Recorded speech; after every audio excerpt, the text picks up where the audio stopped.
Alhamdulillah wa salatu wa salamu ala man la nabiyya ba'dahu wa ba'd. Assalamu alaikum wa rahmatullahi wa barakatuh. All praise is due to Allah subhanahu wa ta'ala. May his peace and salutations be bestowed upon his beloved Prophet Muhammad sallallahu alayhi wa sallam, the one who fought tooth and nail for Islam to get to every corner of the world.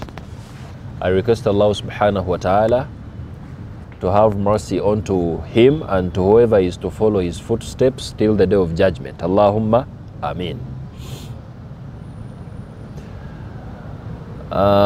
Secondly, I would like to thank, I really have to thank before we start. I have my comrades here. Ngo kuva kuntandikwa tuli nabo mpaka kati. We are still moving together, lwakuba bakambwe bazibuka sito bajjayo nti obayimiriza tebabyagala, naye nsaba Allah abeere nga abamalira the likes of muli mpulira nandibogedde abantu bano ne babategeera, naye katugenderaawo ku madhahabu gammwe. Nsaba Allah abeere nga abasasulamu musera. Allahumma amin. And to whoever has just joined this series, naye wotusagidde si wabi, tukyatambulira nno ddala. Yeah, we are still proceeding. Katawaayo tugenda kwetalaka, tugenda kuyiga tutalaka, like okutalaka kye kikyo. Mu maaso eyo tukyalina bingi nno. Omukyala yeeyambulula atya ng'ebintu biganye. Child custody, bintu bingi nno bijja mu maaso eyo, inshallah. But thank you for following up, not forgetting the online audience. Wadde temubalaba nange sibalaba naye babangayo. Yeah, babangayo, and may Allah subhanahu wa ta'ala grant us the best out of this. Allahumma ameen. Today's discussion is all about divorce. Lwaki abantu beegoba nnyo? What's the problem? I normally like starting with such questions. Tulabe kuba eduniya tetugirimu ffekka. Why do people chase each other? Abantu ne beewasa ne bazaala abaana, and all of a sudden ne beegoba. Kiki ennyo? Nsonga ki ze muwulirako? Abantu sebo balwana n'okulwana. People fight. Ne balwanira ddala ebya siriasi ne beerangira. Abamu beerangira n'ebyabakulu. Tembiwuliranko. So people are in the process of parting ways. Omukyala n'alangira omusajja ebyabakulu nno. Ti omusajja oyo ensonga lwaki mukyaye kiri ABCD n'abibakuba mu maaso awo, to whom it may concern. N'omusajja naye n'asimbula. Omukyala oyo ensonga lwaki muvuddeko kiri ABCD. Why do people get to that point? So nga ate rationally wandibadde ogamba nti when people are having this background, babaddeko bombiriri, oli yagendako mu bazadde, you would have that and you'd be like, okay, bajja kwewamu ka respect, bawukane mu bitiibwa. Okay, that is the question today. Si nzibu nnyo bannaaye. Do we have any gentleman here yali agobyeko? Oba nkiseemu ku ddaala waneeno ng'omuwala gwe wagoba n'otawasa wamugobera ki? Oba oli awo ensonga eyo tunasinziira nti abafumbo ate bagikonsideringa. Yes, tugenda kufunayo baseeka babiri, basatu, ne bajja tibameka? Basatu. Tukole tutya? Tufuneyo seeka omu n'ajja ti omu, oba tumalirize eno? Omuyinza okutwaza. We normally have these questions. Kana avubuka bye bamala okuwaayo ebyabwe, bano bazzabuza masasi ate nga temusobola kwewozaako. Kati ndowooza ebyandinyumye bwe tufunayo sheikh omu wano, nga tufunayo hajjati omu wano, paka abasatu bwe bakola ki? Bwe baggwayo. Naam sheikh. Assalamu alaikum wa rahmatullahi wa barakatuh. Wa alaikum assalam wa rahmatullahi wa barakatuh. Lwaki abantu beegoba? Nze mu ku nsonga lwaki abantu beegoba. Nje ndaba ensonga enkulu ya bantu kwefuula kye batali. Nti oli amulabira mu kifaananyi kirala ye kyayagala, kumbe just ekyo kifaananyi akyeyambaza ku konfisinga muwala oba omuwala okukkirisiza omulenzi kati bw'atuuka eri ng'ajjayo tukalazize mu bufumbo wanamulaga nti no olugoye no alwambala esaati ajambala olunaku lumu biki agenda okutuuka eri nga Ssekabaka tayagala kunaaba tayagala kwoza kati agenda obibalabalamu nga sebo omusajja omukyafu naye tabeereka naye agenda mutoyi tafulashinga ng'amaze kati ebyo byonna omukyala ate omukyala osanga bambi yakula bulungi biki muyonjo nnyo kati awo nobesanga nga bakoze eki obaffe abasajja oyinza okulaba omukyala nga guluza ekifaananyi ky'omulabiramu ogamba mashallah ogera omutuusa eri nga just yali yesigako bwesizikazigo nga copycat so ndaba nga ezimu ku nsonga ezirira abantu okwawukana naye ate ensonga ekola nnyo ku bantu nga bakeefuna awaawo like for example beegoba nnyo awo nga bakeewasaawe naye kati lwaki omuntu amala n'omukyala emyaka 10 kiki mu butuufu ekigobya omukyala ng'oyo oba ekigobya omusajja ng'oyo nga bamaze emyaka 10 babulayo nga5 beefiire tebannamanya naye se bunaamugoba obugumiikiriza abagumiikiriza oluusi nga n'abaana kale baakulaakulana dda n'awulira nga kimususseeko nsonga ki eyinza okutuusa omuntu obutakyebeera nawe oba abaana bali mu myaka 2 oba bali kampasi genda eri nange genda eni saagala mmanya omukazi ayinza okuba musezi oba omusajja nga musezi n'ogumira emyaka 10 n'opoowa bupoyi kubanga oba wakubuddukamu naye kiba kitegeeza nti oba otegeera nti musezi omwaka ogusooka wootegeredde bw'oviirayo naye n'ogumiikiriza emyaka 10 oli n'omusezi ovaayo omulekera ani omusezi wo kati eyemu ku nsonga z'empadde pretending abantu bano bapretendinga nnyo kati atuuka mu bufumbo nga si we kiri alaga nti musaaze wano n'ogamba mashallah oluusi muwalimu omuwala ayinza ofumbira omusajja nga ye omuwala yayagala muwalimu atuuka ku musajja ebweru muwalimu naye nga munda nga si muwalimu yadinaka tabangako so kati ensonga eya pretending barakallahu fikum bajati kasavu kanyama oba tumalirize eno Sofia wuno Sofia eno yatera tukuba ennyama yinja manyo baana atusaasiramuko olwaleero lwaki abantu beegoba Assalamu alaikum wa rahmatullahi wa barakatuh. Wa alaikum salaam wa rahmatullahi wa barakatuh. From my view, I think ekisinga okuleeta ekyo is change. Change is change in situation gye mbeeramu, change mu bantu ne over expectation. Tutwale mpola mpola Sofia oluzungu lungi. Okay. Change eno like change ebintu byannyonnyoddeko nti tuyingira maybe mu marriage. Naye ate nga we expect nti engeri gye tuyingidde mu marriage bwe birina osigala. So fe tetwetegekera the situation nti kisobola okukyuka. In which way? Toyinza kugamba nti omuntu gw'osanze nga mukulu bw'omusanze nga bw'abadde bw'agenda osigala ebbanga lyonna. Kati when that change comes oba like kine engeri gye kikunyenyaamu, you get it? Kati change eyo egiramu ebintu bingi. Change mwejjira for example for abakyala naturally we tukula tugezeemu ozadde abaana biki omusajja teyeetegekedde nti that change is there otandika obutamulabikira bulungi. That is just an example. Otandika obutamulabikira bulungi. So of course kasita otandika ofuna that seed of doubt etandika okula n'otandika n'olabirako ebibi ebirala. So with change over expectation wejjira nti osanze Sofia sina kyenkola maybe siyombo basikola ki but you expect nti sigenda kukyuka yet as we grow ngenda funa abaana omwana nyize of course nnyombe okutana no mukazi muyombi but it comes with time. It comes with time and it comes with the issue nti tuyina okugezaako okufenna okwetegeera ate gye tukoma okyuka oyina okubeera ready for the change. An example of bazadde baffe we mubeera n'abazadde nga ayina ssente si bwabeera nga tayinaamu waba taata atandika okambuwala atandika onyiga nga musudde busabbuuni, you get it?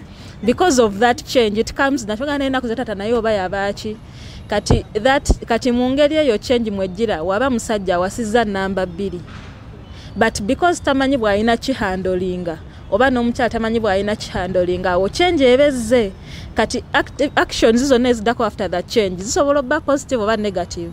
Oyinza okukola ekintu gwe ng'omusajja n'ozimba ennyumba ng'omukyala wo tamanyi naye because owasiza namba 2 ha instinct ejamugamba ogenda jiwa namba 2 that's why yeto mugambye alabika oli amanyi so kyokoze kirungi but change eyajiddemu the brain egenderako like tuba kati ekyenyiza okugamba nti that change abasiramu kyenze kyendabye with tetusobodde funa abantu abatuguidinga before marriage.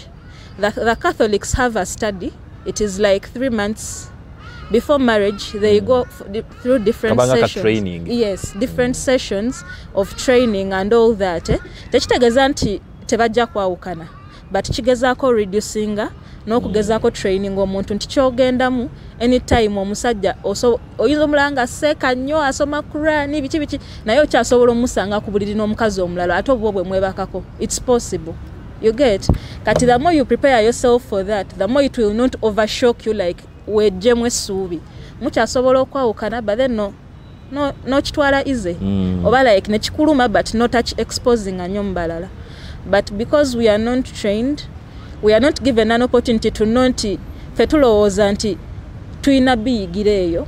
But then at some point I believe mulimbye tusobola okuyiga before we try to prepare. Kati nze personally I have a saying that says you should prepare for the worst.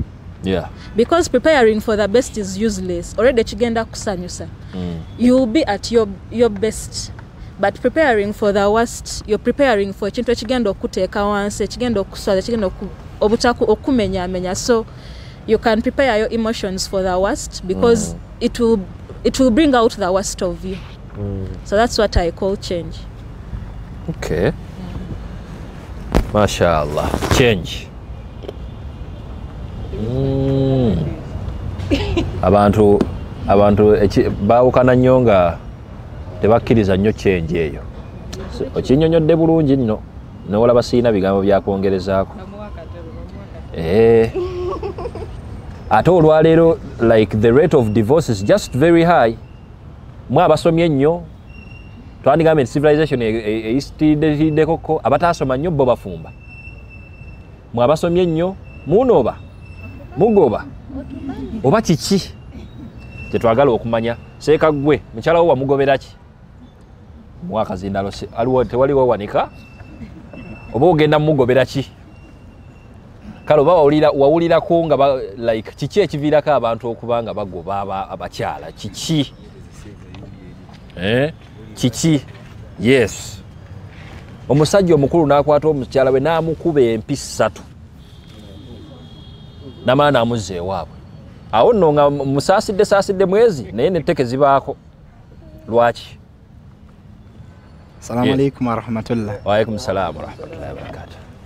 Nze linga supplement kwongerezaako kuba nange kibadde boogera nti pretense nti nyinza okuwasa omukyala nga manyi nti edini mashallah ayambala bulungi eswala buli kimu.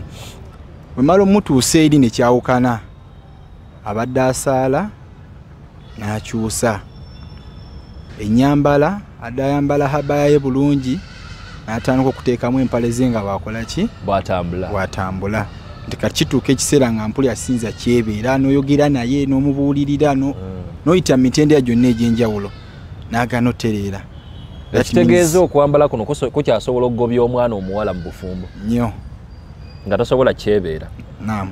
Okwambala obwambazi yeseeka n'omuwatalakaawo. Naam. Abasajja bakambwe olaba obufumbo bwe bugenda empale ekyasobola okujja mu maka empale obupale bweti ne topu naye ate twagamba wali eri mukwogereza nti ebyo wabirabyerabedda mwana omuwala oyo n'omulekeyo n'otamunninyisa namadala nti wife abo balekaleka eno tuli ku level eno omusajja mukulu ate ensonga eyinza okukolera ennyo omuvubuka eyakakola ki eyagamba nti yakawasa. Naye kati waliwo baneeno abatulumya omitwe emyaka 2 muli mu bufumbo mwawukana biki kiki ekiyinza okwawula abantu abo kiki omusajja lwaki atuuka okugoba omukyala ng'oyo? Wekiyinza seeka nakyo okubeerawo nti atuyinza ogamba nti naturally nti omukazi akula mangu okusinga omusajja, nti omusajja ayinza obbanga akyagala ogenda mu biology ng'ate omukazi alaga nti nakoowadda alaga nti nkuze. Sajja ayinza okuteekawo embeera eyo namugoba ate mugobi. Omukazi ayinza tuuka ekisanga omusajja yala atayinza kisigala ng'akyebera. Kyogamba biology asobola okwawula abantu bano ng'omusajja ayagala biology ate omukyala tayagala biology olw'okuba akuze. Namugamba dde wammwe nfuna yayagala biology. Wallahi. Yeseeka. Lwaki tawasa wakubiri? Anti omukazi ayinza obbanga tayagala kikkiriza. Tajja kukikkiriza. After ennyumba bagatta bombiriri ebyobugagga balina byombiriri bwagambira nti awasa owokubiri. Ekyo kyo tabulu tajja dusobola musajja mukulu okudda mu nkaana ezo tajja bisobola. N'agamba kanfuneyo ensonga gye neekwasa wano omukyalo ono akola atya. Okay. Barakallahu fiikum. Oma baja ti waliwo alina ensonga. Lwaki babagoba? Songa ki? Oba baba waayiriza? Yes. Ensonga gye ndowooza poor communication skills. Poor communication skills? Yes. Wakati w'abafumbo bano? Because communication is not just talking. Communication, when you look at, we have verbal, non-verbal, we have visual and other types of communication. We have also different perceptions because when you communicate, your audience has to comprehend. So while you're kubeerawo nga omuntu ayinza okuba omunyiiza, but then they just go silent and you think they are compromising to what you are saying, but oyongera banyiiza. So for you are perceiving something different, they are also perceiving something different. So they will be forced to do something that you do not expect. And also action also communicate. So oyinza okunyiiza, I will react differently and you perceive it differently. Then now we know that it's simple, but then the actions are speaking. So if you're not reacting to my actions, because I'm trying to communicate you through my actions that much as I cannot speak, but I'm trying to tell you what you're doing is hurting me, then I'll be forced to do something negative from what you expect me to do. So if you don't work on your communication, it can also create that barrier in your marriage. Wallahi kyesinza okufunamu awo. Abantu balowooza nti communication just bigambo yogera wulira. Yes. Kumbe kitusukka. Actually, in law they say silence does not amount acceptance. Yes. So nyinza osirika ngonyiziza nolowooza she has compromised bwatyo. But then it affects me emotionally, mentally, and I would be forced to do an action that you actually do not expect. Kwegamba ng'ekintu buno obusungu bujja bwakulakula dda bulijjo osirikawo busirisi kati bugenda okugamba nti buveeyo nga talaka yeeyo de wammwe nga tosobola na kukinnyonnyola otandise otyawo just okirina nti alina kuva wano. Kitegeeza bano abasajja nabo batuuka mu situation ey'okugoba bwe batyo. Oli awo olina eggumi naye lirina gye we lyava. Omukyala akuziimuula. Okuziimuula kwekola kwekuno okw'amaaso. Yakuziimuula dda emyaka ng'ebiri emabega. Ne kakubeerako. N'otakyogerako. Kyokka bodde ewammwe mu bakyaliibo ne bakunyumiza nti omukyala kasita akuyisa mu maaso bw'atyo. Omanya tali kuwa kitiibwa. N'akwongera ogwokubiri ng'abaana kati weebali. Bw'akwongera ogwokusatu ogenda okuba nga addressinga issue y'okuziimuula. Nga nane we yakuziimuulira ku mukolo ng'abantu bakola ki? Balaba. Wallahi option yakudda waabo. Kano omukyala agenda ngobera kijasi kuziimuula buziimuuzi ne abantu nga baziimuula bannaabwe. Kumbe gwe kyakutuuka wala. Kyensinga okutegeera mwekyo. That's it. So because we have different perceptions. And it is happening. Yes. It is really happening. Because communication at a larger extent, there is a lot that is not uttered out, but communication is happening. Yes. Okyasobola okutegeera nti bawo simu nga tayogedde. Era oyinza okugamba nti mukyalawo simu nga yatakoze eki. Tayogedde. Kyokka gwasomye gwalina degree ekyo nakyo kikulemye okutegeera obutegeezi nti muno si musiimu era olinze mbwayogere, you want everything to be put in words, ekiyinza obutasoboka kale ne mumaliriza nga era mwetadde era mwawukanye communication. Okay, abasemba tufuneyo Sheikh asemba n'omukyala asemba. Lwaki abantu beegoba? Why do people... Yes, Sheikh bamumpera akazindalo. Yes. Lwaki bino ebintu tubyogerako bwe biti balayisaagala mu nswaze when you my student. Assalamu alaikum. Obanga kale wakanjo ininga wano. Sikuyinaako buzibu gwe weeswalize tonaana qualifying bulungi beera student wange. Naye omuntu gwe tuvudde naye okuva ku ntandikwa. Nomalaga go babugo bibulungi mukyala bwotyo oba nomalaga gano babuno bibwotyo. Jabba tonkoze bulungi. Olina okubanga waliwo ensonga. Katugirabe wamma. Sekandowooza ekivaako abantu okwekuba. Okwekuba? Okwekuba si kyobuziza. Okwegoba Okwegoba. Yes. Okwegoba. Ndowooza ekisi according to experience kale kyendabyeko kyekyo mbeera ya bwavu waka. Obwavu waka. Omwavu ono akyasobola okubanga obwavu bumulinye ku mutwe n'agoba omukyala? Oba omukyala ne yegoba. Nga kiganye. Kitya? First of all, communication nga wayogedde ekyuka waka. Okay? Ojja kwesanga nti omukyala alina ebintu byayagala naye nga tosobola kubimutuusaako mu kaseera kaba byagaliramu. Okitegeera kati omukyala gy'atandika okuteekawo embeera ekuforcing okola ki? Okuproviding ebintu ebyo naye nga tosobola, which means nawe ojaba okwagala akkirize embeera nze gyennimu nga njagala yakkirize njakyusa embeera waka. Even the way I communicate, okay? Ojja kwesanga ebikolwa byenja otandika okukola actions enyinza okukola ziyinza omuviirako okukola ki? Olw'obwavu buno.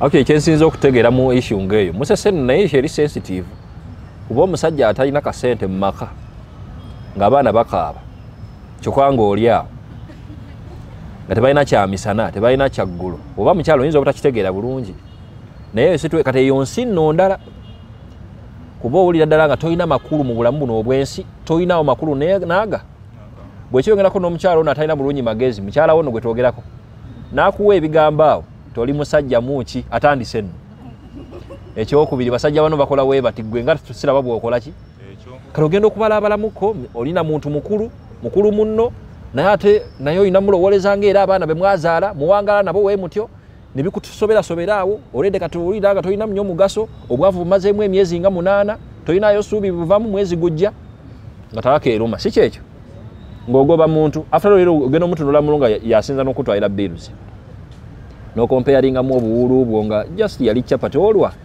neweebaka ate ogenda okulaba ono wa kiro ya muceere muli bangi takuwa bulungi ate ta-understandinze kino ng'ogoba muntu kitegeeza abavubuka ebyo bebasinzirako ne bagoba abantu. Okay, obwavu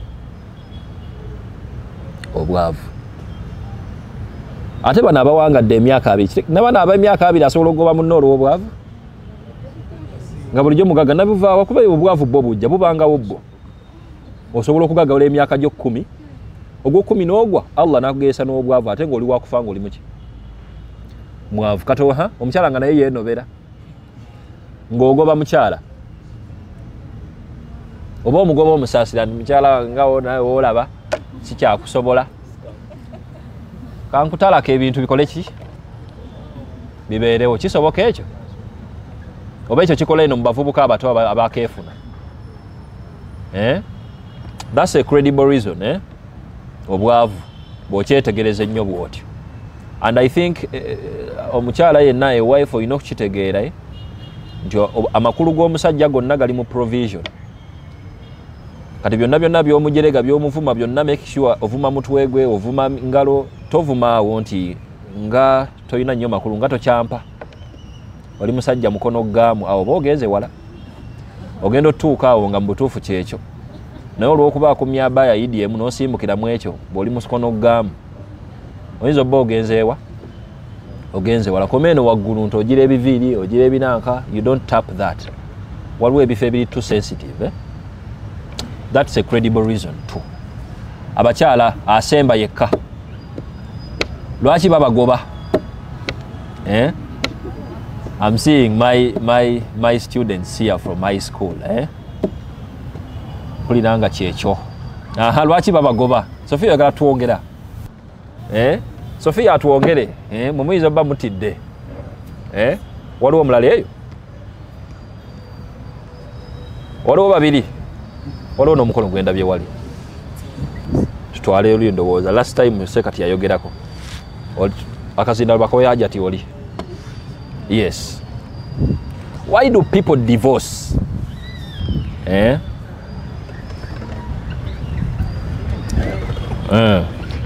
Assalamu alaikum wa rahmatullahi wa barakatuh. Foundation of the relationship. Foundation? Yes. Naye nga sikuwulira bulungi. Foundation eno, what about the foundation? I would like to give two examples, a comparison. Ogenda nosanga nga perhaps for many of the ladies, perhaps there are those who maybe babakolerawo decision. Nebamuwa ono omuntu. Yes, nebesima. Like there's nothing negative with that. Nebesima. Naye there was no delving deep. Mukumanya omuntu gotwala ewoli. There's not that time frame. Oh. And no kolane comparison endala. Still, maybe they've done that whole halal dating, bulichimu, but still these people, this couple, they are not bali rigid. Okay, let me say bombi. They are not willing to be dynamic. To ogenda obadolo za eba nange. Ayambala suit ye anyuma nnyo naye wagenda okwebaka socks asula wali. Like so you're not willing to adjust to this is the person gwengendo kolachi. No kirizanti yono. Everything is shocking, it is new, and you fail if you're not guided rightly, on both sides. If you're not guided right, you're going to kwesanganga otamidwa. That's the statement I will use. You fail to understand that everyone must have those small habits. Nga either osobola muyamba buchusa or oyina okubukiriza omubikirire. Because abachala bambaswaza bababo in public because they failed to sort that in their home. So if this person cannot be advised or they can't learn through Allah's grace, either okuchibikirira or okumuyamba okuchichusa osanga bawukanye, because you can see it no sanga abantu bambi today, but someone is ajerega muchalawe and you're thinking, really, is that something you should do? So in the end osanga nga wala tabasaside bayino kwawukana. Mashallah. Barakallahu fikum. Point mujiwulidde baseka. Ebadde nkulu foundation abavubuka wano n'amalala gammwe wano muyingira obufumbo ng'olowooza buli kibi kirina ttambula nga bw'olowooza. Kumbe kati we mutandika obufumbo waliwo reality etapinga in awo student wange aba akimanyi bumanya nti kati okyasobola okuzuula nti akamwa ka munno kano kakyasobola ottagala nga wano mwali mudeetinga yesanga bu sweet pops nga tebumuggwa mukwama tewamanya. Kati mutandise okuyingira obufumbo ogenda kukafuna clear cut wali ku machanga yakazuukuka n'olwegulo agenda kwebaka ogenda kukafuna full swing. Kati option oba na bbiri, either muyamba bivaamu amujjanjabe oba omanye nti wallahi Allah akugeredde ng'olina kutambula na muntu wo nga ne munaamwawukanye oyinza obutogera nsonga eyo. Allah tusaasire daega. People have issues. Thank you for contributing. It is a very credible reason. Now, divorce. First of all, I would like to prepare my audience today. I'm not discussing your girlfriend-boyfriend relationship. Mumukyali wala nno. Mukyadaga. I'm now discussing people who are already in marriage. Ngaje twava yonna yonna, probably they followed the guidance. And now here is divorce. Now when you visit the Islamic approach, obusiramu ye dini eri too right and real. And it has that door opened that just in case someone who is in marriage now irrespective of gender, male or female, and it turns out that probably you're not getting the satisfaction, maybe the assumed desires and whatever you thought was supposed to be like you think is not in that way, on a reasonable, rational pace, the door of divorce is open. And that's where we are going to define divorce, and we are like scholars Islamically, with the jurisprudence of Islam, scholars were like giving a very simple summarized definition of divorce. And they were like, حل عقد النكاح بالإطلاق أو بلفظ مخصوص. If you're to think divorce, it basically means you're going to untie the knot that you dedicated yourself to, that's the knot of marriage, to untie it bilafdhi makhsus. You're supposed to untie that marriage knot with clear specific statements in line with that. In some narrations with clear intentions.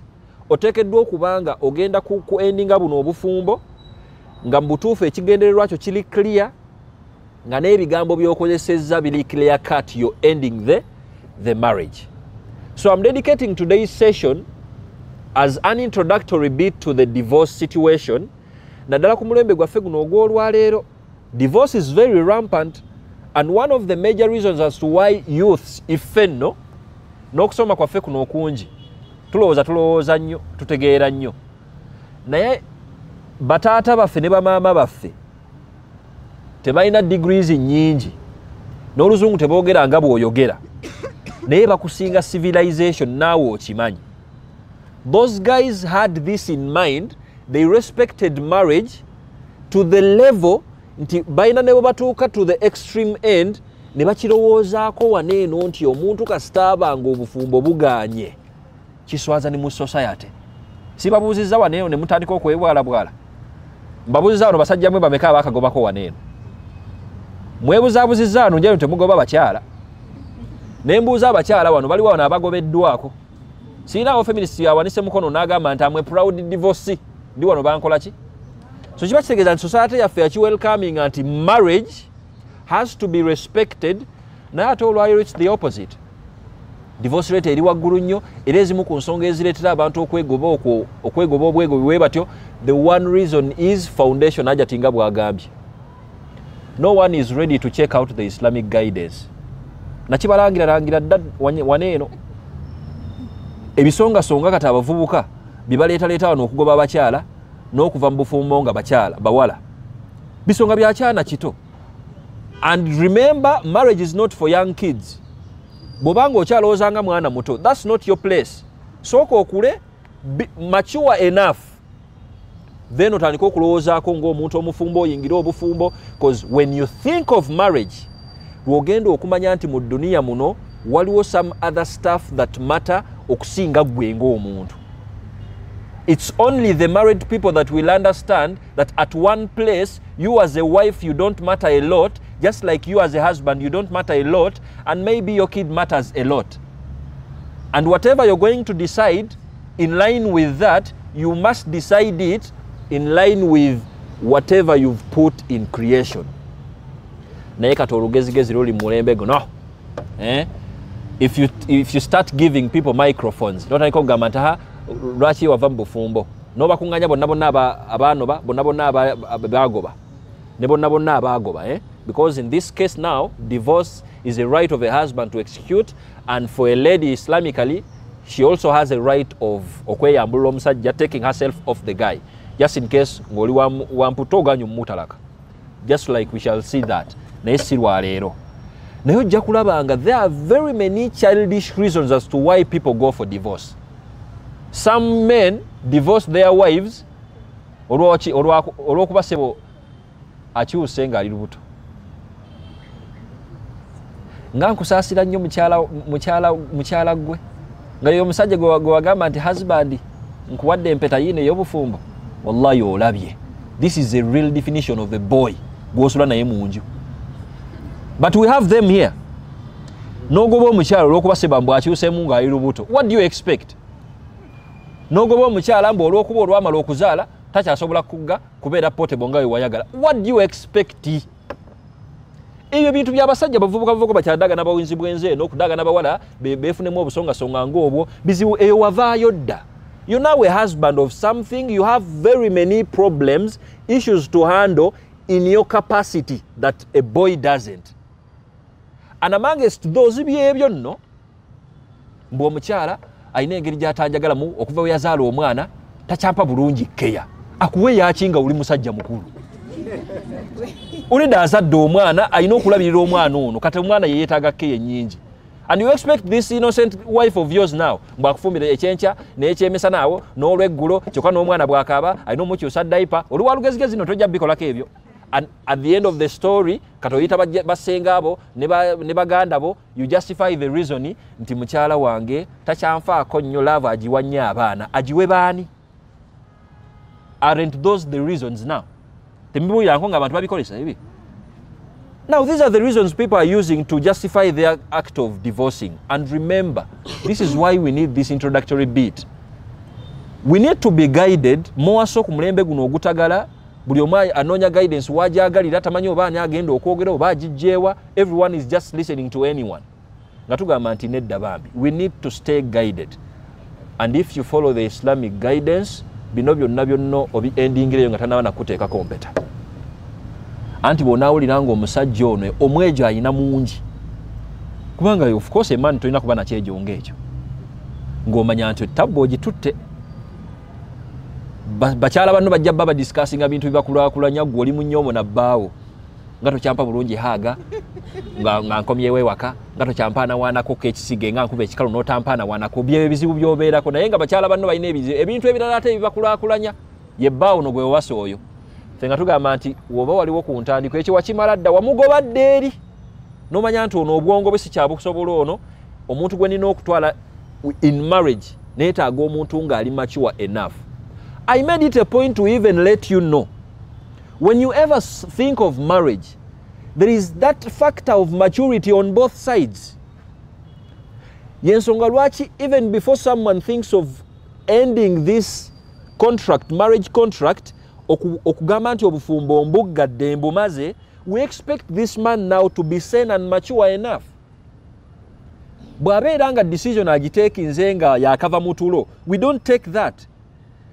Tulina okumakinga sure nti agiteekinze nga ategeera tewaliiwa mukase as in ali sound minded. Lwaki we consider all that? Kubanga the untying of this marriage contract si kye kintu ky'ogenda okumala gabuukira. So that's the definition when it comes to marriage and divorce. Islam respects. I want to welcome my brother Sheikh for being with us here. Barakallahu fikum. Islam respects divorce just like it respects marriage. Ojja kuba onswazizza nnyo ne wonaabeera mukwano gwange ow'okulusegere wallahi ng'ebisonga byoyina ebyoku ending obufumbo bisonga by'abaana bato ndabanga miss call tondabangako kubanga omulembe guno wallahi guli too very distracted. Self importance mungi nnyo watagwanira ate nga kyetugenda okwogerako olwaleero. So our societies here, I want to appreciate the fact the societies are fair eno. We have different ways we approach or maybe we define divorce. There are some societies nga wane waffe obufirika waffe wano. Our societies here, we are too extreme when it comes to addressing divorce.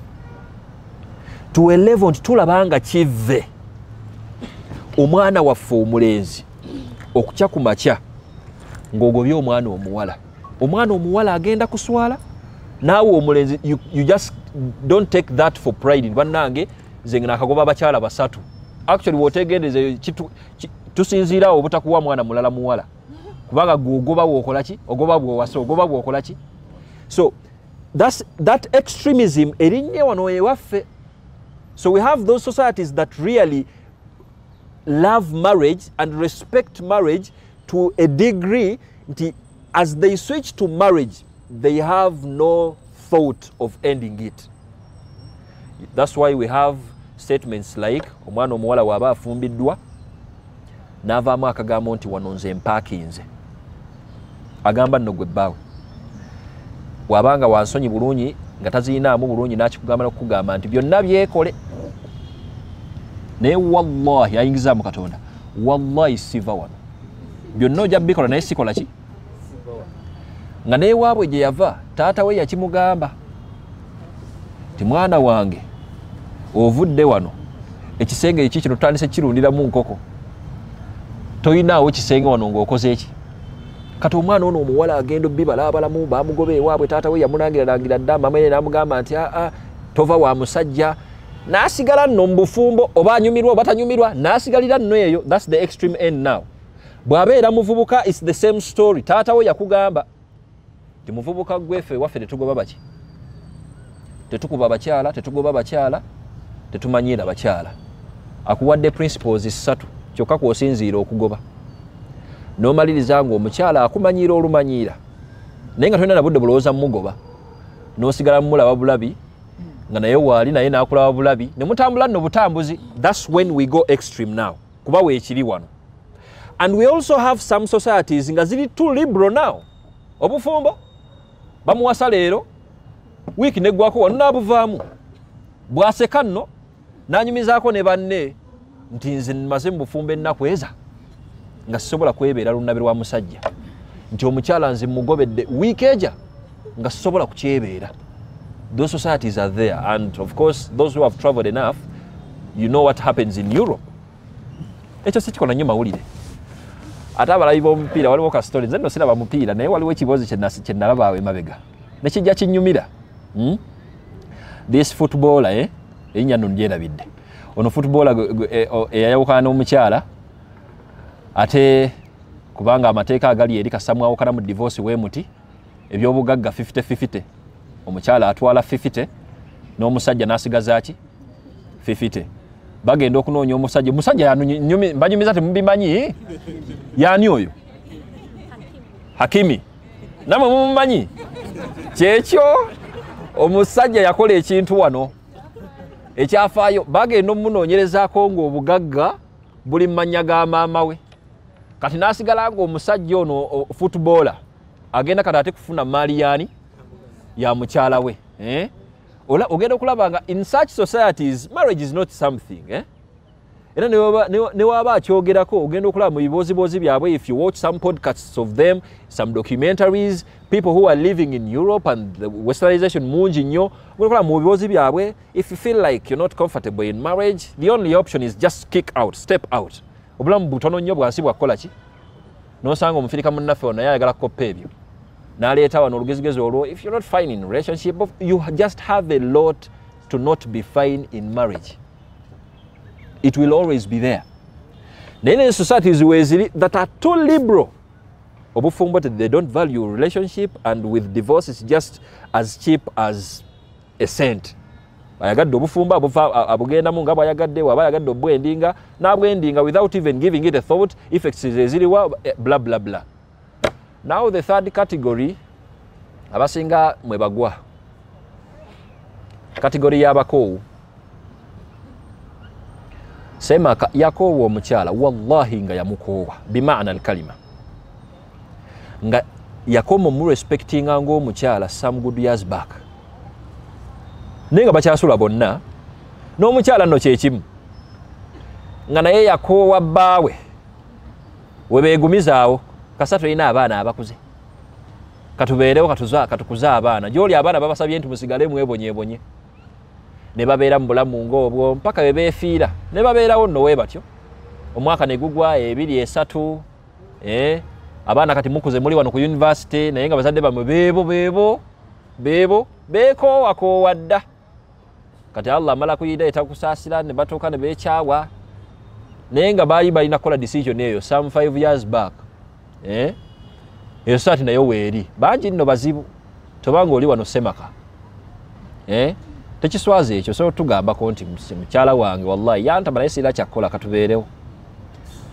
kuba ogenda obbibalabalamuko ng'ate abaana bali bana bakuze ate owasa omukyalo omulala ate abonyaabonya abaana bo ate abaana obaagala noga waaye kabeerewo kammanyire nga waali n'osigala kugenda bweru nga bw'odda leeti bw'ogenda bweru ku makya bw'okeera bw'odda leeti amazima gali nti tolina butebenkevu wuwo naye nga tolina kyakkola kyekimu n'omukyala ate gwe ng'oba olabye kuba tolina woogenda kuva tolina woogenda kudda w'oli kalamba musajja nga yakutama so in other words nga mwedivorcinga dda like ideologically nga mwekyawa dda ye Allah n'abageya ne mufunamu ka discussion kaboogera ku byabafumbo ne waba wakuteekako akazindaalo n'osooka oyogera n'ovuma abasajja gy'oli bonna babafumbirwa naawe n'ovuma abasajja gy'oli bonna baakuwasa ffe nga tumanya nti wallahi ali bubi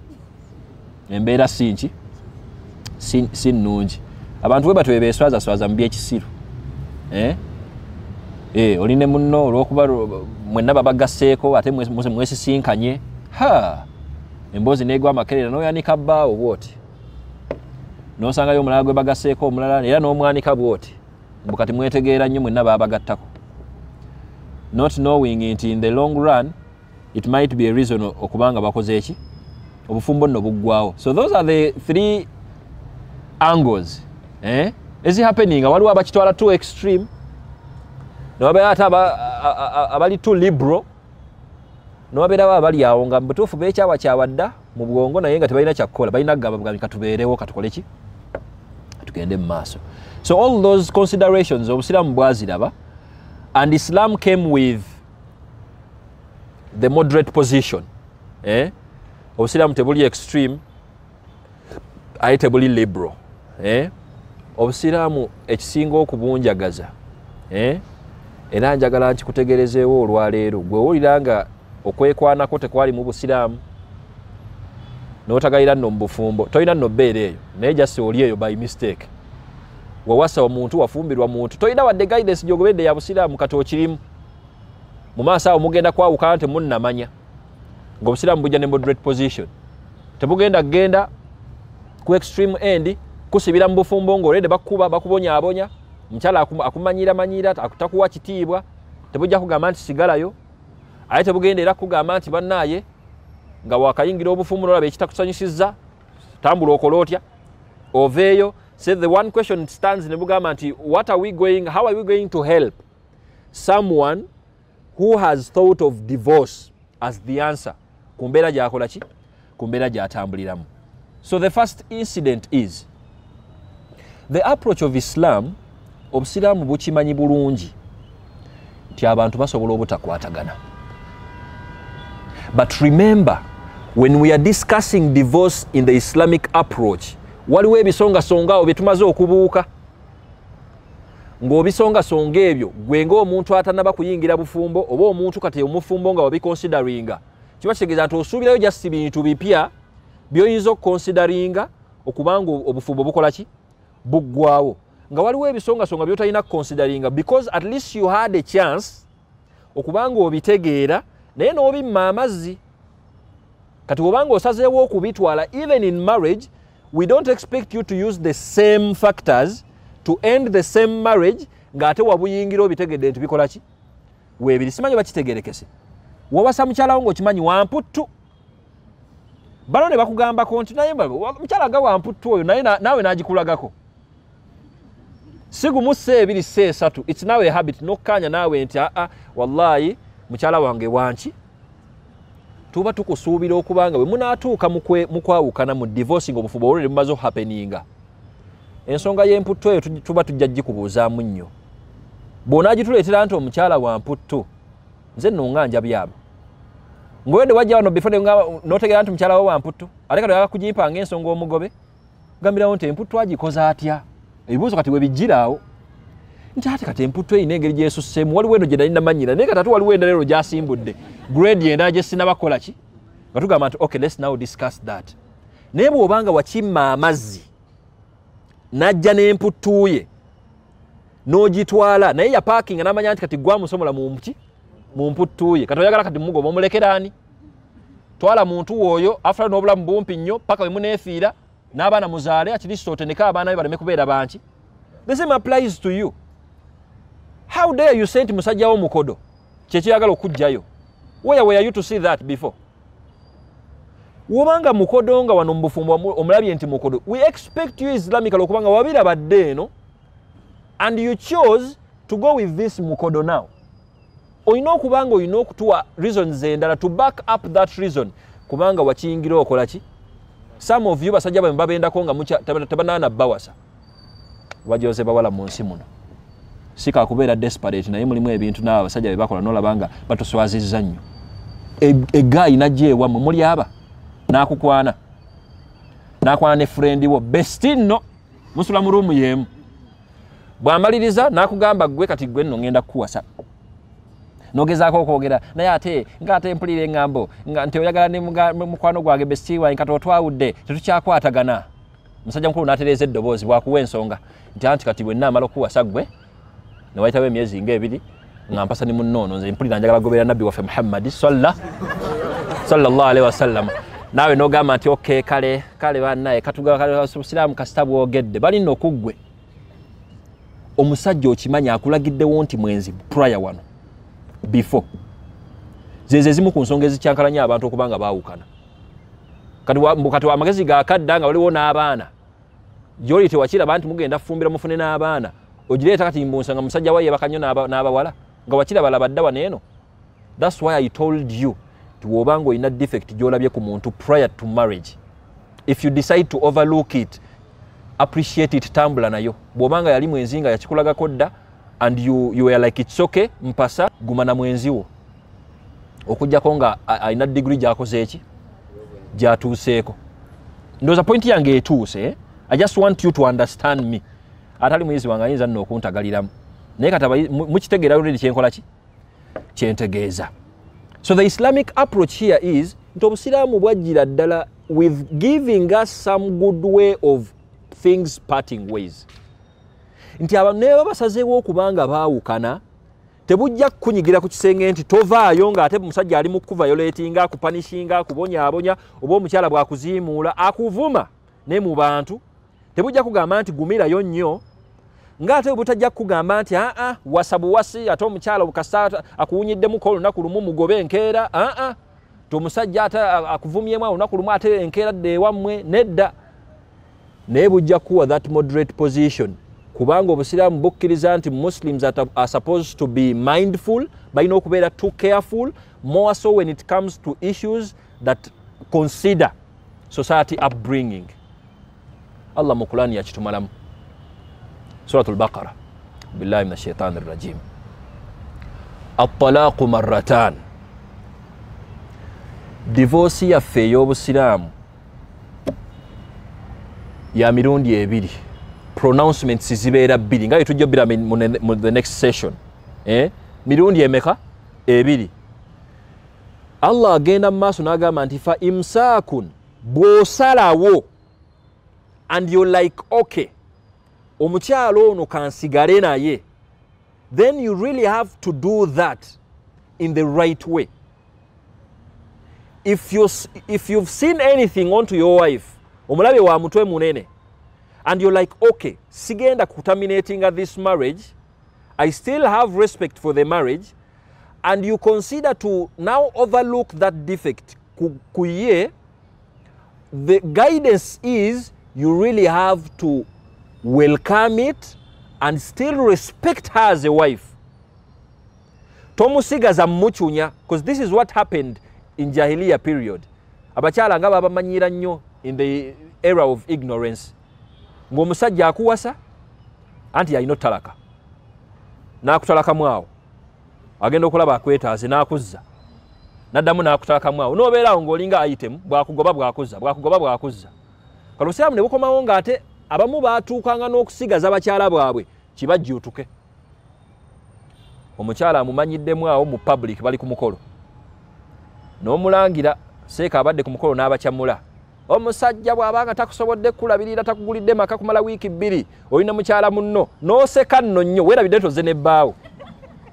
kati baawo agenda okulaba omumanyidde ate abantu bategedde nti yebbaawo nabalamanyira ddala nti of course aludde nga takugulira kumaki kumata munaawe kyolinze tukikugambe tibwona aseka ennyo ku nsonga ng'ezo indirect loswazizaani baawo n'akimira nno kati omusiraamu bomugamba nti waaba akimize talina kubaako kyakola ku rivenjinga kukwesa authority ye nti akusigazza bw'aba asazeewo butakyadressinga akurespectinge ng'omukyala kweko okukusigaza au tasrihun bi ihsan oba wekiba kiganye era mwawukane nga muli baaki ba mirembe. We all know the guidance of the prophet was like inna allaha kataba al ihsan fi kulli shay.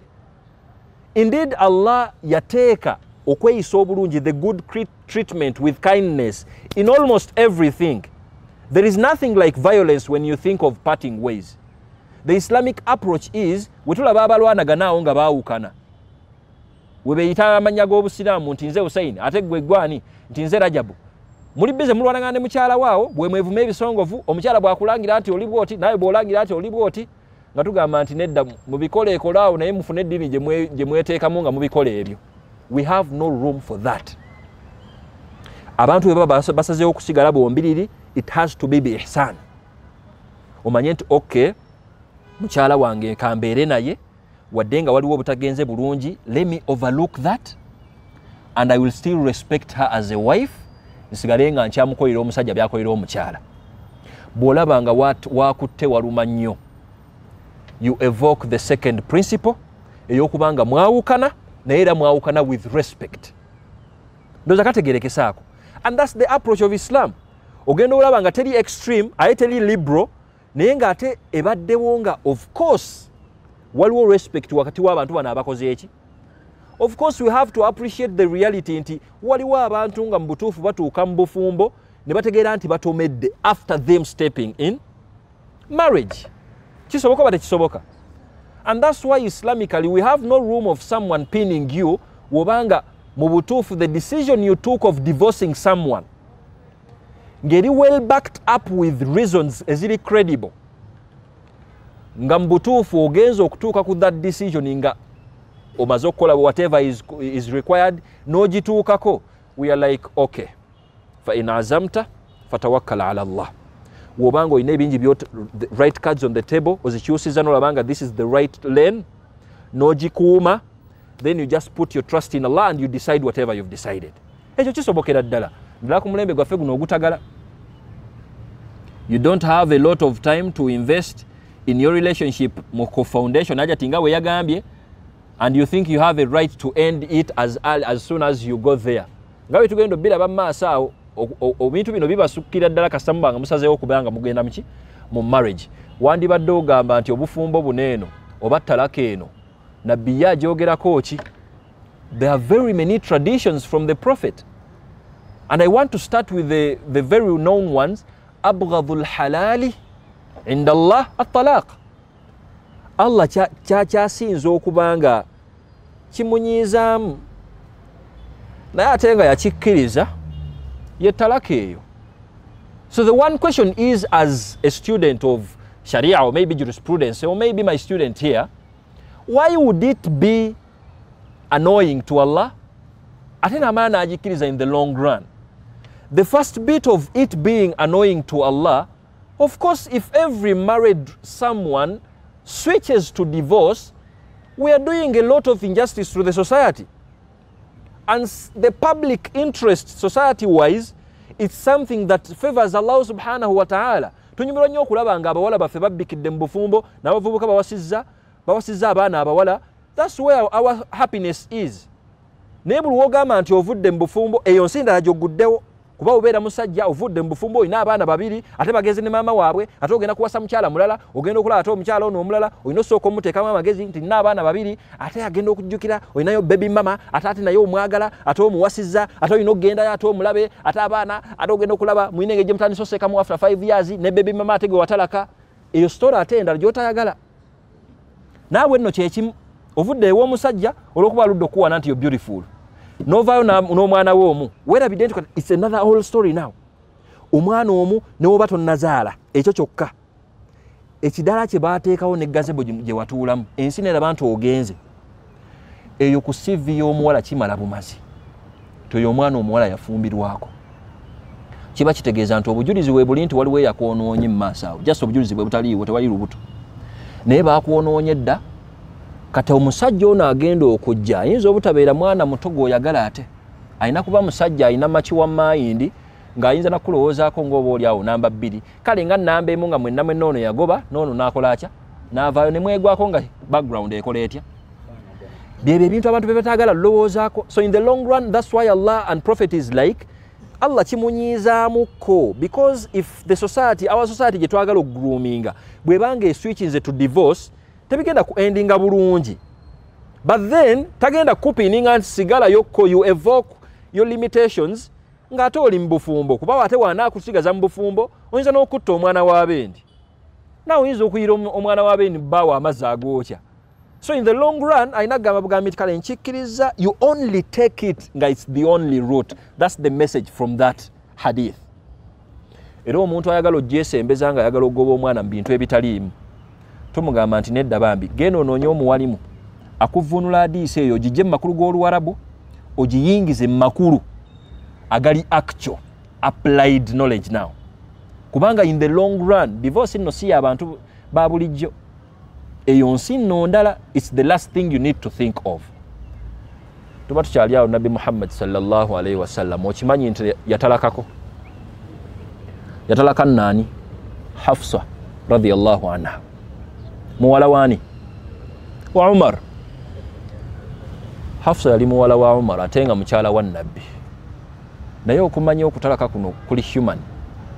Nabbi yamutalakakokko naye ekyenjawulo nti rajaaha yamala n'amukola ki n'amuzza nga tugenda bira mu next session katugenda kulaba nti Nabbi wabanga naye nga mu bwa Nabbi bwe ayina watuuka n'agamba nti wannaye kintu kino kamala okwevokinga ku peesa lino oba oli awo ensi n'atereera n'alikwatamuko katono naye n'amala n'akola atya n'amuzza. Ogenda okulaba nga of course there is a lot of evidence authentic ones eziraga nti talaka ya mbusiramu but you just don't take it for granted. Togitwala to extreme level aye togikola ki tebera too liberal ogenda okutuuka okudecidinga to that extent nga mbutuufu you've made sense out of it.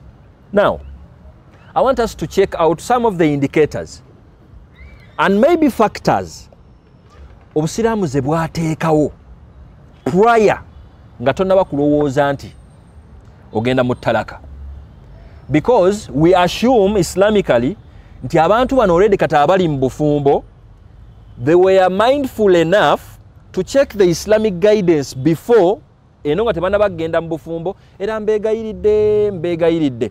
This is the one reason nakibagamba dda mu ntandikwa bayizi bange bakimanyi ezimu simala kagenda ku buli nikanze sikulimba ate nno seeraga abamanyi personal mukimanyi nze seeraga naye ntya kundabisa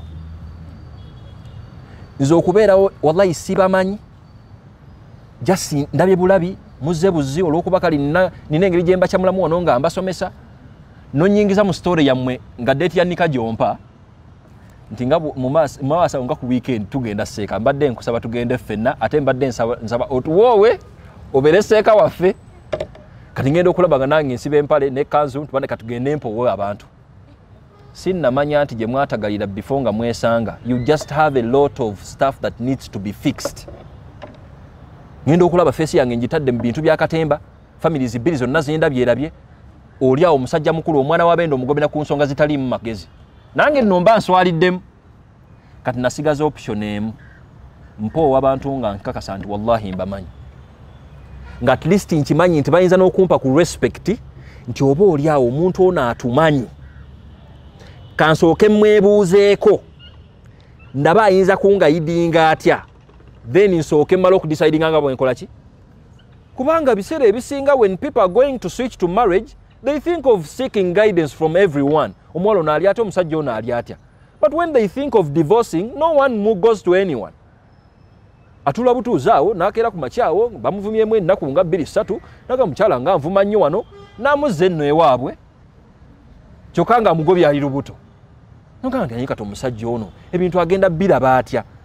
That's the one reason as to why I'm too very sensitive ku mikolo wembanga ngenze just kutya kuswala aina abo wali mu ennaku zino kati baabuuka ko kati ennaku zino obwalimu kati nga bwayanguwa omuwalimu abeera muwalimu ng'alina ebirala bya ggusa eri level ya desperate yaggwawo bino byogenda okusanga obusanzi omuntu muli awo mutagala mweno muli basiraamu mutambudde engendo zammwe zonna the style of dating is not even Islamic kati mutuuse ne ku lunaku lwa nnika n'agenda obbawooba mwagala mukubira simu ng'enkeera nnika ne mutegerako emitwalo 5 simanya 10 20 nno nogamba wetunamuwa 2 tasobola butavaayo gyali n'asooka avaayo n'awowabuwowa certificate zirumye n'abalekera ettabbu yammwe ne mukola kasasiro yenna akola ki saba Allah abeere ng'atugaidinga but obusiraamu bwatuuka n'okuteekawo leve eyo nti abantu nga tebannatuuka ku leve eno ey'okwegoba bateekeddwa okuba nga at least they have tried to justify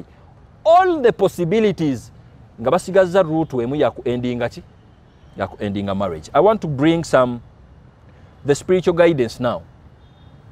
Have you really consulted from the real consultants when it comes to you switching to that button? Obuuzizzaako bantu bameka sibuuza mikwano gyo because the misconception is what do you expect from your friend nga bbaawo akusoozezza ayina kuwagira omusajja akusoozezza awanise omukono bw'ati wallahi awanise n'akusudiya nno akusudiya muwuulu oba naye ali divorce tanategeera ezo nsi za njawulo gwe oli mufumbo ye muwuulu n'omaliriza nga akuwadde amagezi nti wallahi don't settle for less oyo musajja amanyira waba awanise bw'ati kiba kitegeeza nti next week agenda kukuba luyi ku ttama ngo you end the marriage but the one question is musajja gwe nga tonnaba kutalaka muwala ono have you consulted ani muwalimu wo? That's the good question. Who is your spiritual guider? Era ogenda omutuusa awo ng'okimanyi nti omuntu oyo abadde mu story yammwe naye kati story yammwe eyo n'omuntu wo ani abagaidinga mmwe baawo muwalimu ki gwawulirizaamu nti bw'anaaba amugambye alikyusaamukko oba naawe mukyala we awuliriza ani gwavudde eno nga mutuufu muwalimu waabo abategeera kuba bwalimu bangi alhamdulillah Mungu asaasidde kati ennaku zino abawalimu bakola ki bawera mubadduka mubajjukira buli omu buli eno mwawukana but where do you get your guidance from? If you switch to that guidance ngaye mwatambuza amabaluwa eno emabega wemutegeezaako buli muntu nti banaye tugenda kuwasa banaye ngenda ku mikolo ne mukuŋŋaanya abantu ab'ebitiibwa ku mukolo gwammwe don't you really think you need to do us justice nga mugenda kwawukana?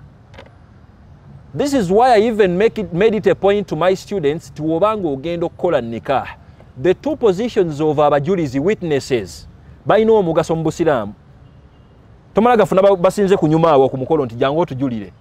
These are the people you have to prepare babeerewo nti mwe bajulizi baabwe probably they will seek for your guidance when things go rough naye mwenna muli awo there is nothing like spiritual guidance to that nga tugamba nti that's a wrong route to take. The other issue is you really have to consider the aftermath of the divorce. Obufumbo buneeno buba bumaze okubeerawo kasita bumala okuggwaawo tebisigala nga ebibeera. Let me bring an example. I don't remember where I was. Naye I made it a point. Lwaki abafumbo ababiri abakulu nga tebanywa mwenge kuba basiraamu ne batuuka okuzaala omwana kati ogenda okuwulira omusajja n'avaamu ensonga nti mukyala wange takyampa nnyo budde kubanga afa nnyo ku baana n'owulira n'omukyala nti bba wange alina engeri gy'atanjagalamu nnyo nnaku zino takyanywegera nga bwe yali anywegera nga sinnazaala ate anywegeramu mwana we kati agamba kane gatandika n'okukyankalanya innocently kubanga omwana akoze eki ayingiddewo. So these two adults nabo baagala kutuba kati nnamba to let them understand as soon as you give birth to someone obviously they matter okusinga, and wallahi that's a fact. That's the one reason as to why Allah addressed the kids as fitna, a trial. Nti oyo omwana bw'oteegendereza nga azze mu bulamu bwammwe akyasobola oviirako ensonga wallahi divorce yammwe nebeerawo ng'era bw'asobola okubeerawo ensonga ng'okwagala kwammwe kuno okutijja kuweddewo omusajja n'atunuulira ku mwana ng'omulabidde bulungi neyeeyongera okukwagala through the kid. Olugezigezi lwaffe olw'olwaleero, just because we are not trained enough, young couples trying now to victimize these innocent souls nga buli omu ayisaawo bibye. Kubanga njagala kikutegeeza musajja gwe from today kimanye bw'oba oli mufumbo okimanye bw'oba tonabeera mufumbo naawe kimanye bw'oba olero oli taata kati bakikugambangako naawe kimanye olwaleero. Olunaku lwe wasalawo nti kati muzadde omwana omu babiri basatu bataano, it shouldn't make news ng'olabye maama w'abaana ne waaba takufumbidde kyankya ng'ali ku mwana wa akaaba. It makes sense in Islam than okufumbira kyayi ng'omwana akaaba. The last thing we need is from a husband to victimize nawe wife, okumugamba nti nga tokyandabirira nnyo nga tokyampa, oli musajja mukulu akusanze bukulu tokyanfaako nnyo abaana obafaako nnyo. It is very okay. I know okufa ku muntu eyeetaaga care ye more than you. The same applies to a wife. We don't expect you to pin your husband to omusajja alina engeri gy'asitulamu omwana amusitula waggulu bw'ati ate nze ngenda okulaba amaze weeks esatu takyankanyuka kumu takyansitulamuko waggulu takyakola bw'oti. You're just too childish. You're in marriage naye nga tosaanira kubeerayo. You just had an assignment of growing up maturity now nga tolinafuna muntu akutongozanga mukyala wa muntu. Wobanga olina by'oyisaawo nti bbaawo takusitula, don't put in the kid. Muleka asitule omwana we, muleka amwagale. Ekyo Allah yakyekengererawo n'atutegeeza nti olw'okwagala buli omu kwabeera n'omwana kuyinza n'okukuvuga okugenda mu shiriki in the long run. Kubanga just weetaaga mwana wo okukaaba mu weeks 2 omutwale mu ddwaliro abasawo bagambe nga tetulaba nno bulwadde naye ng'omwana asimbula mulanga kate oba otambula ng'olinayo exiwo omulogo n'akuwa amagezi nti yanaayo omwana waaba akaabe weeks 2 ezo wandibadde nno olina woyitirako esayidi eno n'otagayira mu haba awo kube bakutwala nno osookera mu habo n'okkirira mpaka mu kasiisira ogenze mu ddogo era ng'oyagala kulaba mwana wo ng'akola ki ekyo okikola ku mwana. So Allah yatukoshoninga nti olw'okwagala kwe tuyina wobanga oli mu oyinza obutabitegeera naye mala kuzaala omwana waakaabe nga mu butuufu olaba tolina solution bw'ogenda okumanya nti that's now another level of maturity. Nti kati psychological okuze otandise okitegeera nti mu bulamu bwo bwonna gwe tomataringa nno kati amataringa muntu mulala nga ye mwana wo, which is very okay. Naye olaba example ng'eyo nnyangu nnyo bw'etyo naye ekyankalanya abantu mu by'okusaaga nga tugamba nti we really have to make it a point omuntu abirowoozengako nga tannaba kubanga ayingira ku batoni y'okubanga adivorcinga omuntu.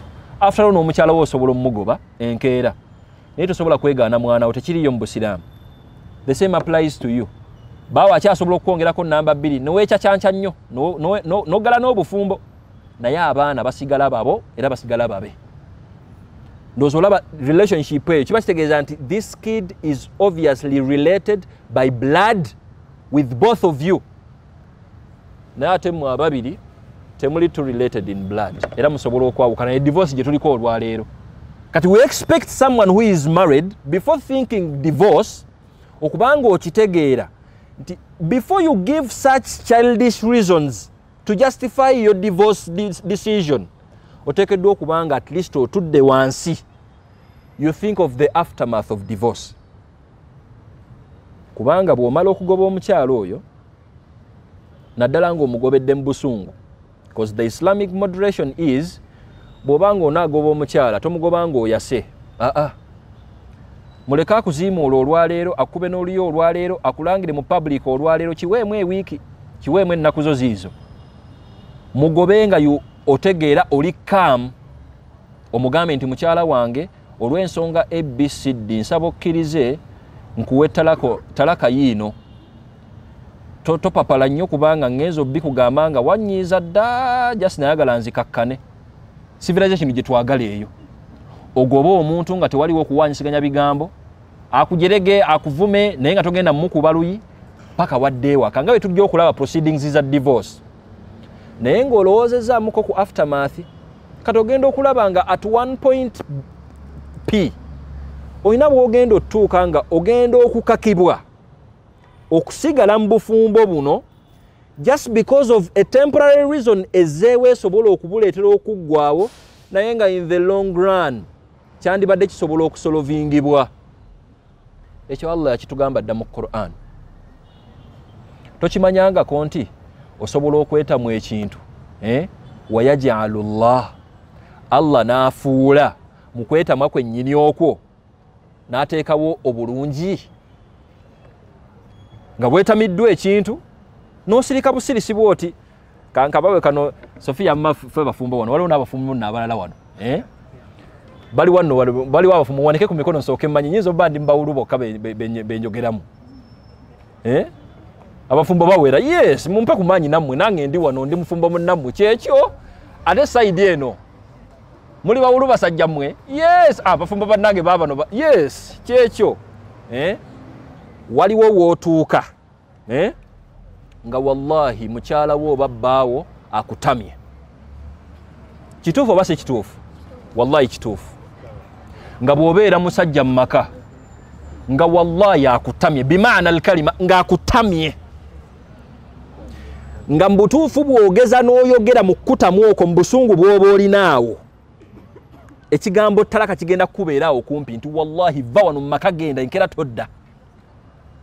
Naye n'osirika olw'okuba ogoberera nabbi waffe Muhammad sallallahu alaihi wasallam ate nga guidance y'obusiraamu ogimanyi n'okimma nno ebirowoozo ogenda okulaba ennaku 2 ziyiseewo nnaku 3 ne mufuna ensonga ate eddamu n'ebasanyusa wallahi n'obyerabira obufumbo ne butambula gye kiri aba tekiriiyo kyekyo bafumbo bannange bakakasizza gye kiri.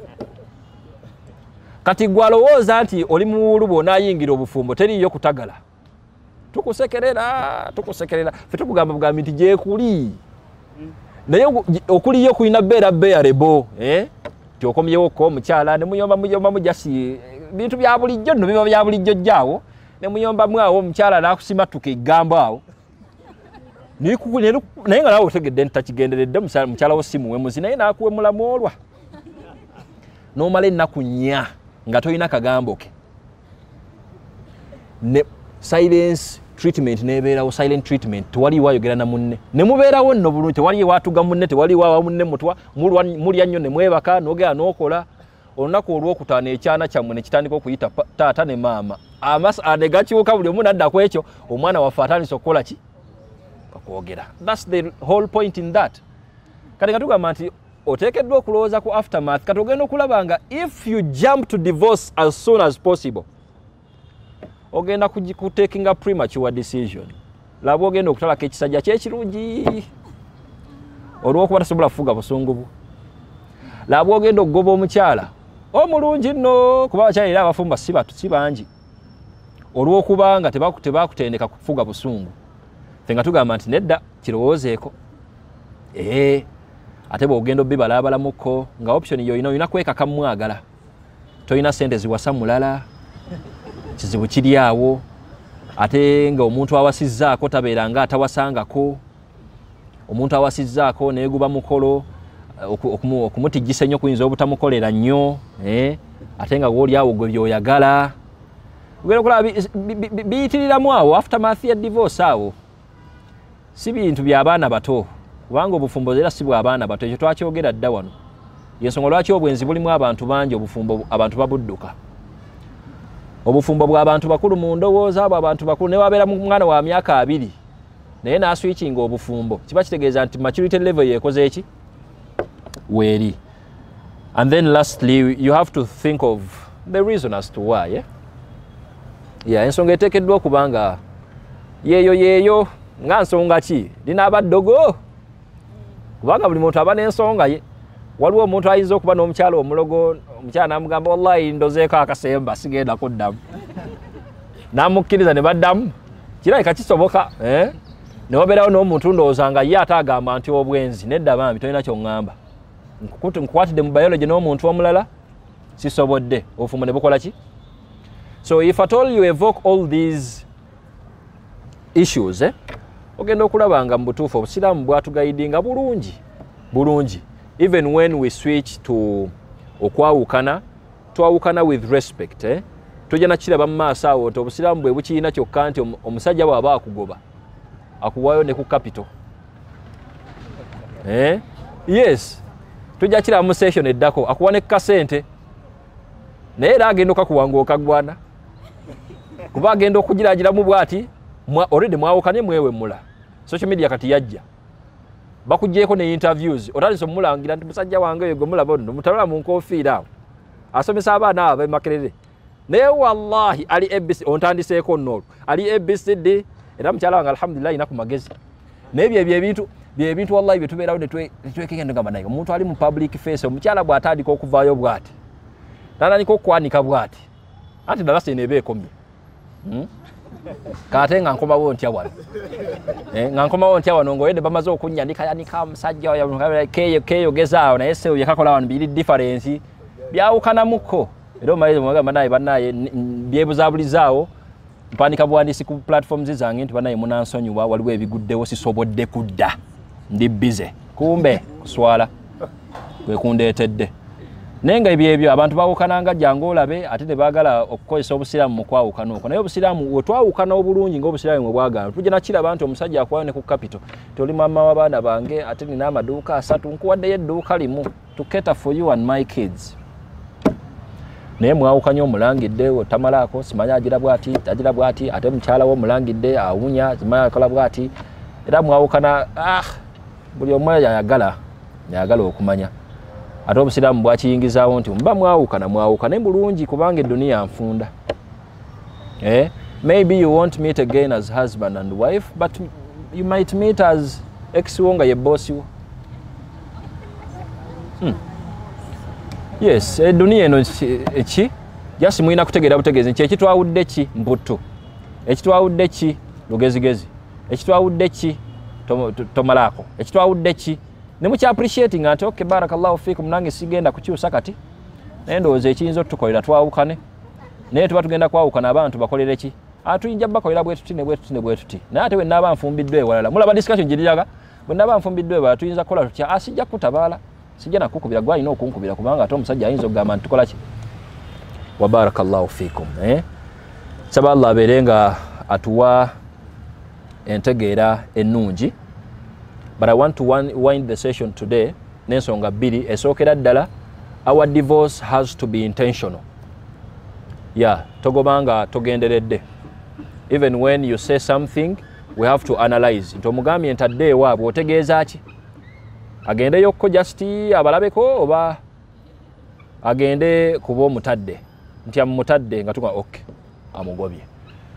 Yes, and then lastly let's try to adopt to the Islamic proceedings even when divorce happens.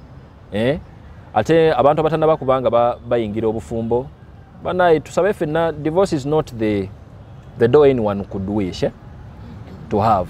Tewaliwo omukyala ayagala kuzaala abaana mu maka ag'enjawulo tebinyuma kale buli omu anyuma at least bw'obanga olina ensonga gy'ogumiddeko nti omusajja yasooka yakukuba empi n'ayagala n'okukutta obusi you end that marriage ng'oguma nti omusajja banna yali anzise siba kuvaayo naye okuvaayo obuvyo manyi that trauma gy'oba nayo ng'ovudde ew'omusajja abadde mulungi jasa obukendeevu bwa bulijjo novaayo just prematurely like that nogenda ate ku musajja oba oli awo ng'ali worse oba nogenda ku mukyalo omulala ng'ate ali too worse to the previous one wena okulaba nga mugume bufumbo si bwa abaana bato ogenda okudecidinga nti obuggadde nga mubutuufu osaanidde obukola ki obuggala ebintu ebyokwawukana mubirekera abaana abo bato abakyadaaga n'omukwano simanya I've dated you for one month ndaba tonkubira ku simu nkukyaye simanya I've dated you ndaba tuconnectinga bulungi nkukyaye ebisonga bikomeeyo naye bw'oyingira eno obufumbo omanya nti kati ebizibu byammwe ate binene mukko ku ebyo. Yes, saba Allah abeere nga atuwa that understanding. Allahumma amin. In the next lecture inshallah we are to discuss the proceedings of divorce.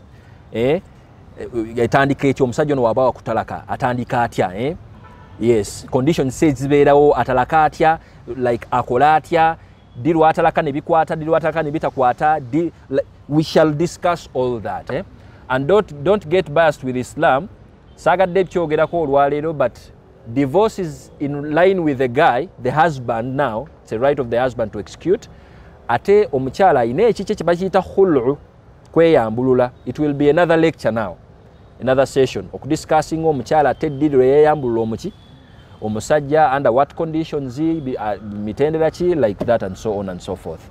So inshallah, may Allah subhanahu wa ta'ala grant us life tusobole okubanga to executing all these. Let me think at least we are learning something out of these sessions, and they are making sense. Barakallahu fikum. Wassalamu alaikum wa rahmatullahi wa barakatuhu.